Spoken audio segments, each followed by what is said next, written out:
আসসালামু আলাইকুম।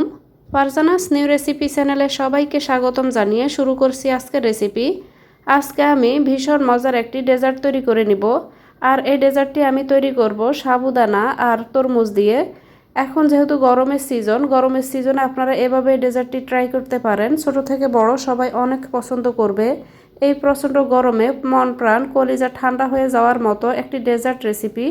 আশা করছি আমার আজকের এই সহজ ডেজার্টের আইটেমটি আপনাদের ভালো লাগবে।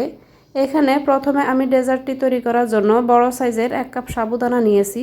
সাবুদানাগুলোকে আমি খুব ভালোভাবে পানিতে সিদ্ধ করে পানিটাকে ঝরিয়ে নিব। তো আমি এখানে বড় সাইজের সাবুদানা নিয়েছি, আপনারা চাইলে এখানে ছোট সাইজের সাবুদানাটাও নিতে পারেন। এবার এই সাবুদানাগুলোকে আমি একটা সাইডে সেকে রেখে দিয়েছি। এবার এখানে আমি একটা বোল নিয়ে নিলাম, নিয়ে এখানে আমি দিয়ে দিব তরমুজ। তো এখানে আমি এরকম 1 বাটি তরমুজ নিয়েছি। তরমুজগুলোকে আমি এভাবে ছোট ছোট করে কিউব করে কেটে নিয়েছি।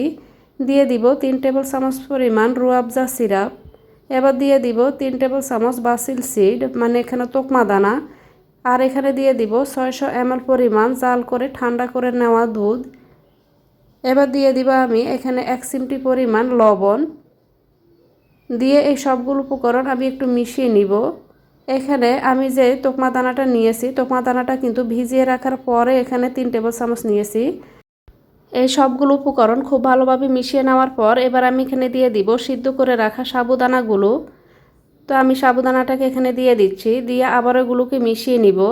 তো আমি এখানে বড় সাইজের সাবুদানা নেওয়ার কারণে এগুলো কিন্তু সিদ্ধ করতে আমার অনেক সময় লেগেছে। তো আমি সাজেস্ট করব আপনারা অবশ্যই ছোট সাইজের সাবুদানাগুলো এখানে নিয়ে নেবেন। এবার এই সাবুদানার মিশ্রণটাকে আমি নর্মাল ফ্রিজে 1 ঘন্টার জন্য রেখে দিব। এতে করে এই ডেজার্টটি ঠান্ডা হবে এবং খেতেও ভালো লাগবে। তো আমি 1 ঘন্টা পর ফ্রিজ থেকে বের করে নিলাম। তো দেখতে পাচ্ছেন এগুলোর ঘনত্ব কিন্তু আগের থেকে কিছুটা বেড়ে গিয়েছে। এবার আমি এগুলোকে আবারও একটু মিশিয়ে এরকম গ্লাস নিয়ে গ্লাসের মধ্যে সার্ভ করছি। আপনারা চাইলে ছোট ছোট বাটিতে নিয়েও কিন্তু এই ডেজার্টটি সার্ভ করতে পারবেন।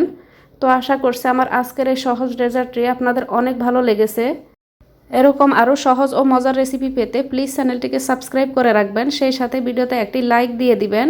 তো আপনারা চাইলে আমার চ্যানেলটি ভিজিট করে দেখে নিতে পারেন। আমি আমার চ্যানেলে এরকমই আরও সহজ ও মজার রেসিপি আপলোড করে থাকি। আশা করছি রেসিপিগুলো আপনাদের ভালো লাগবে। এতক্ষণ এই রেসিপিটির সাথে থাকার জন্য সবাইকে অনেক ধন্যবাদ। আল্লাহর কাছে সবার সুস্থতা ও মঙ্গল কামনা করে আজ এখানেই বিদায় নিব। দেখা হবে ইনশাআল্লাহ পরবর্তীতে নতুন কোনো রেসিপির সাথে। ততক্ষণ পর্যন্ত সবাইকে আল্লাহ হাফেজ।